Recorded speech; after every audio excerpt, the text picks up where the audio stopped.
Today's episode is sponsored by Vitality Health RX Supplements. Whether you're an athlete, a busy professional, or just someone looking to prioritize health, Vitality Health RX has what you need.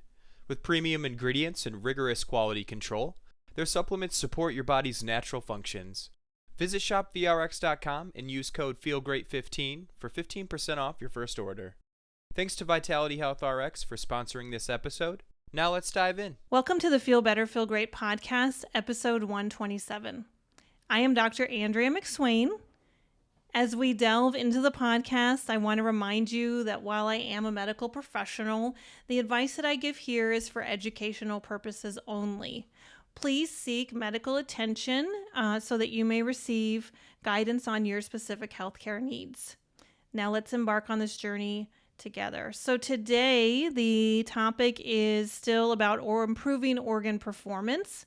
I'm on this whole series, and I did that because a lot of times when people talk about their bodies, they go to kind of one area or one organ. Now there's so much compartmentalization in medicine of, go see the lung doctor and go see the gyne doctor and go see the liver doctor. And I thought I would take a spin on that approach by looking at the different organs and then talking about them and then putting them a little more in context. This is the case today when I look at the uterus and then the ovaries with the idea that we're looking at this area, so it's a little bit more than the organs, but I want to talk about each one of those organs separately and then kind of talk about this idea about pelvic venous congestion or pelvic congestion, because there's a lot going on in the uterus, and I think the uterus doesn't get much attention, particularly because the sloughing of the uterine lining is quite distracting, and in many ways, that really important process is not particularly pleasant when it happens on a monthly basis. So I want to give a little accolade to the uterus. First of all, it is the womb. It is central to grow another being. And so it has a lot of functions that are quite overwhelming, right? And also that are often ignored. So if the uterus is to really be able to grow another being, there is a lot of components to it that are important. First of all, it is hormonally modulated, right? So how it acts is often dictated by the hormones of the area. Okay, the other thing is that it's a huge muscle. It has a glandular lining, so that's important because it's just supposed to be a lining. It's a midline structure, and it also gets a lot of blood supply to it. And then the ideal goal would be the blood supply would go away from it. When the womb is carrying child, the increase of blood supply of the entire body of the female is 20%. That's significant. There's also a potential for significant blood loss from the uterus, either in menstruation or in pregnancy or postpartum. And so we have this very a vascular organ that is hormone modulated and is where we produce children. I mean, that's a pretty incredible organ, right? I'm just saying, I think it deserves a little bit of credit. So what can happen with the uterus that's really important is the blood vessels that are feeding the uterus can get clogged, backlogged. They can dilate, they can hold old stagnant blood. And again, because this cycle has to happen every 21 to 35 days, it can be fraught with a lot of problems. The other thing is if it's grown a human inside of it, and then the uterus shrinks down to like a light bulb or a tiny pear, and then grows again to this really large entity, There's a lot of times where there's potential as well that as the uterus is shrinking, those blood vessels around it may not be shrinking. And this lends itself to pelvic venous congestion. Now, there are other things that can happen in the process with the uterus as well, that I want to highlight that's related more about the blood. And that would be something called endometriosis. So the tissue that is in the uterine lining, so that's glandular modified tissue, is growing outside the uterus. So basically, every month when someone cycles, that lining is stimulated to release blood. And it's very aggravating, inflammatory, and sticky as a result. It's also very, very painful.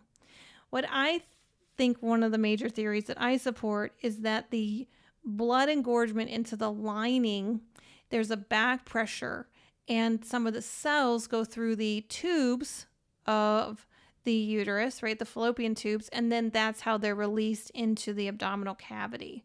So there's a back pressure issue there. And then the endometriosis can be a pelvic, entire pelvic girdle issue. Really, it can also adhere to some of the bowel. So that's no small issue. I'm going to look at that from a blood supply, congestion issue. Adenomyosis is where the uterine lining grows into the muscle wall of the uterus. So the uterine lining is adeno or glandular tissue. It's very hormonally responsive to grow like soil so that it can then have an egg plant in it and grow. So the glandular tissue is supposed to stay in the center. It's supposed to grow and then slough. And it does that in a 21 to 35 day cycle. If the adeno tissue, the glandular tissue, starts to get into the muscle wall, this is called adenomyosis. So adeno's gland, myo is muscle, and this is the condition. And so glandular tissue in the muscle disrupts the muscle's ability to contract and therefore squeeze the blood vessels to reduce blood supply. It makes the uterus very boggy, mud bog. And so then it leads to an incomplete contraction of the muscle to clamp the blood vessels, which can cause heavy periods and, of course, a lot of pain. So there are other things that can happen in the uterine cavity, including fibroids, polyps, and cancer.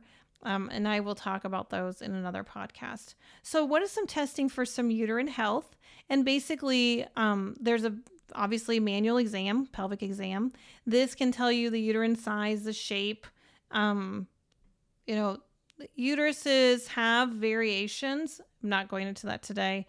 And that happen in utero and development inside the womb. And it's a fascinating subject. It really requires a thoughtful gynecologist. And then the next thing that's important to consider is ultrasound. So no matter what's happening in your pelvis, ultrasound is the answer. Ultrasound has arguably no radiation exposure to the adult. Arguably, it has some to the fetus if it's overexposed with repeated ultrasounds. But ultrasonography for the pelvis is very benign, extremely. The issue, it's read by a tech of varying degrees, so operator capacity or ability is incredibly important. And second of all, most of the time, just the report is read. These images must be viewed with you and your provider. Every single time that I look at an ultrasound of the pelvis, it is shocking how the report is not congruent whatsoever with the ultrasound images. I have seen some recent ones where the entire pelvis is basically the organs are non-distinguishable from inflammation, infection, venous engorgement, tissue destruction. And the ultrasonographer measured with their calipers some indistinguishable marks and we know the approximate size of these organs for the uterus and the ovaries, and then produced a report that was fairly normal. So whether or not the operator believed in themselves or for whatever reason, this person now received a fairly benign or meaningless ultrasound report, not at all reflective of the tragedy that was going on inside their body. I recently did a comparison of two ultrasounds that were about 2 to 3 years apart in a very young patient, and the findings on the ultrasound read did not at all express the severity of the situation.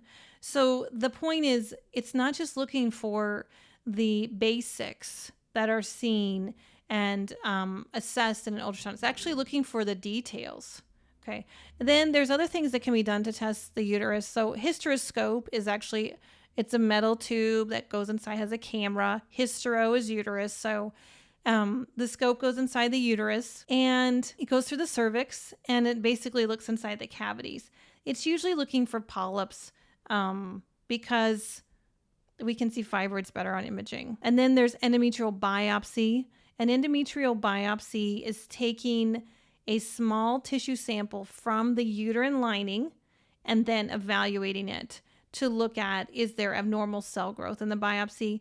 I have done a few of these in the office relative to looking for infection. And I think that is really important. The uterus can also harbor infection, and it leads to some of these abnormalities that are often then kind of just discarded as not really a problem, but they absolutely are. So endometrial biopsy has some use. It's often portrayed when people have abnormal uterine bleeding as they're starting to leave their reproductive cycle and go into menopause. And then they have some erratic bleeding patterns. So it is basically standard of care to do an exam, an endometrial biopsy after an ultrasound showing uterine lining thickening. So ultrasound and endometrial biopsy are very important aspects of uterine evaluation. There are MRI and CT scans. They're not that great unless you're looking for fibroids. Okay, so ways that people modify the uterus, oftentimes they do it hormonally with birth control pills. The issue here often is to reduce the amount of discomfort that happens in the menstrual flow time. And there are non-hormonal medications that do reduce heavy bleeding. They are NSAIDs. So ibuprofen, 600 milligrams every 8 hours for 72 hours before someone starts their period, helps reduce blood supply to the uterus by 40%. Now, this is ill-advised if you're looking at fertility in the near future, but it is definitely helpful if you're looking at reducing a tremendous amount of blood supply to the uterus. Now, there's also something in the market that's been around for a long time. It's called tranexamic acid or Lysteta, and this has definitely kept some of my patients out of the emergency room. It's very effective, and it's been on the market for over 20 years. I'm familiar with it for 15 years, and it's quite impressive. There's some new literature out where the orthopedic community is using it to reduce bleeding during surgery, not related, obviously, to the uterus. But nonetheless, very helpful in supportive literature to talk about how beneficial this medication is. And then I'm also very impressed with how well it works without the side effect profile. So I think that's great. Then looking at what else to look at for the uterus. So if you come in and you tell your doctor you're having abnormal uterine bleeding, you're going to hear that, well, let's take an image, let's do a biopsy. If there's fibroids, usually people go to hysterectomy. If there's abnormal uterine bleeding, usually people go to endometrial ablation, which is basically burning and destroying the lining of the uterus to reduce or stop heavy menstrual bleeding. Now, an ablation is not permanent. It lasts about 5 years, so know where you are with that. And you must never get pregnant, because there's only one case in the literature that, and it's devastating. It's absolutely devastating. So do think very carefully about endometrial ablation. It's burning the lining. either by heating it or by scraping it, but also usually burning. And it's done in the OR. And then sometimes people will have hysterectomy, as I mentioned. So that is some ways to address it. I've already talked about some medications that I think are really helpful. The other thing is supporting the uterus as a muscle, supporting pelvic floor health, looking at some anti-inflammatory support with turmeric. I think that acupuncture and physical medicine do a lot to support the uterus and help reset some of the pelvic floor disruptions that cause a lot of problems within the uterus. So that is a little bit about the uterus. It's a little bit more about background and understanding, and kind of telling you that a lot of times too, it's that pelvic congestion that comes from venous engorgement, or the blood vessels get engorged, and that causes a lot of pain and heavy feeling and bogginess. I also wanted to describe to you some of the diagnosis related to endometriosis and adenomyosis so you can understand that, and of course encourage you to look at your ultrasound. And when we talk about the ovaries, kind of the same thing. I want to give you some really good background and then a little bit of conversation about it with some common diagnosis and circumstances, and then talk to you about kind of ways to help the ovaries. There's a lot of ways to help the ovaries. So first of all, the ovaries are sacs that carry eggs. I think it's fascinating to realize that the ovaries store eggs. They actually develop in utero, the highest number, and then they go down. So the eggs so basically the eggs that you have inside your body, if you're a female, you've had them since your mother was inside her mother. So it's a fascinating idea because ovarian development happens in utero. So you existed as an egg inside your mother's ovary when she was being developed as a fetus inside her mother. I think that's very, very cool about hormone bathing, and get into a lot of very interesting conversations when you think about those ideas. So the ovaries are stimulated by the adrenals and by the brain. They make hormones, sex hormones, estrogen, progesterone. They regulate the menstrual cycle. They support pregnancy. And then over time, the ovaries will start to decline. So ovarian decline happens a lot around the age 38. And then happens again around 53. And when it happens around 53, you usually stop having cyclic flow of the period, but you still have ovarian health. And this is so cool if you work with a functional or holistic medicine doctor, because you can actually reverse your ovarian age, and you can monitor that with follicular stimulating hormone. The follicular stimulating hormone is the message from the brain to stimulate more follicles. And so I always think about like being yelled at. Like the brain is louder, or the number is higher if the follicles need to be produced more in the ovaries. So the brain will yell at the ovaries to work harder through a hormone called follicular stimulating hormone, or FSH. And so with FSH, we can kind of tell the ovarian age of the person. So doing some metabolic rehabilitation has really shown me the possibility of having a reversal of the FSH. I think that's fantastic because I love it as an anti-aging concept. I love it because the ovaries are part of the HPAG axis, the hypothalamus pituitary adrenal gonadal axis, which is all about our neural hormonal axis, or our brain communication to our adrenals and our ovaries. It's a lot about vitality. So if you're thinking about, why does this matter? If you're in menopause, it's because you actually do want ovarian function to be able to support you, because that means there's an estrogen component that's still cycling, progesterone, and all the good stuff that's happening there.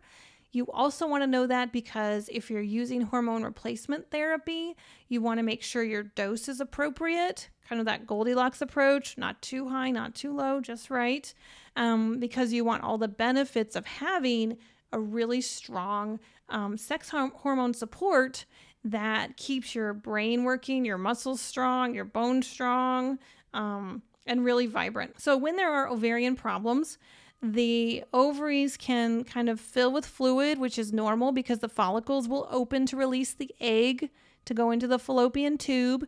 And when that cyst opens, the follicle opens, sometimes fluid can get trapped in there.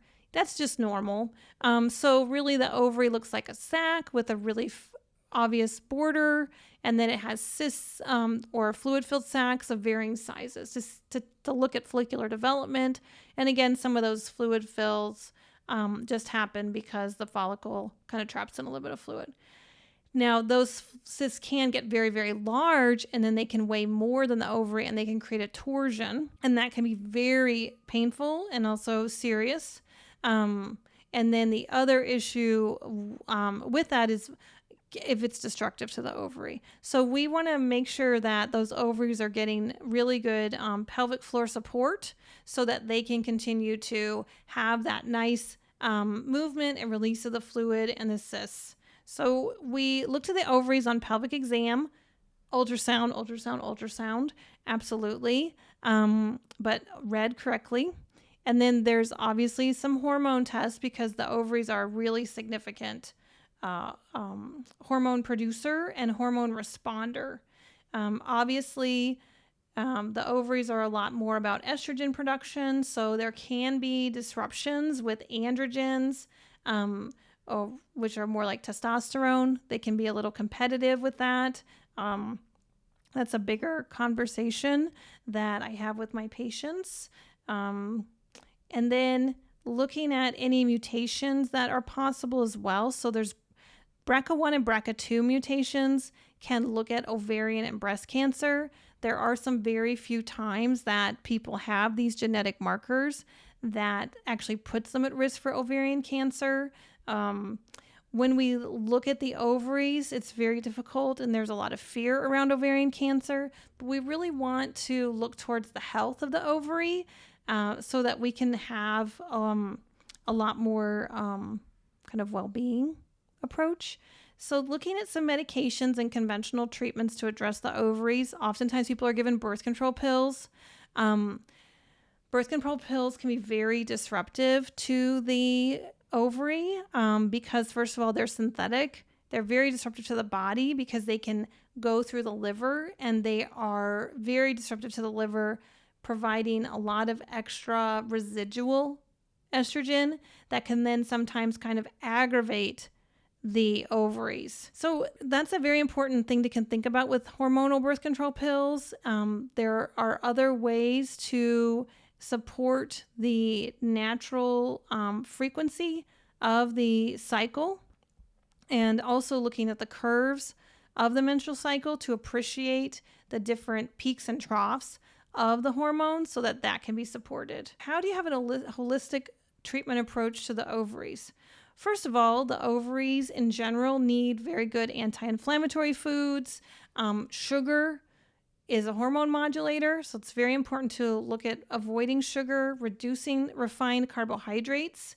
It's also very important to look at what foods are hormone modulating foods like soy and flaxseed to definitely make sure that you're understanding that. You want to look at your omega-3s, and then you want to look at your anti-inflammatory nutrients because they will also help the ovaries. The other thing that helps the ovaries quite a bit is physical medicine because it's helping the entire cavity of the pelvis. And so you're getting some good movement, you're getting support there, you're reducing inflammation.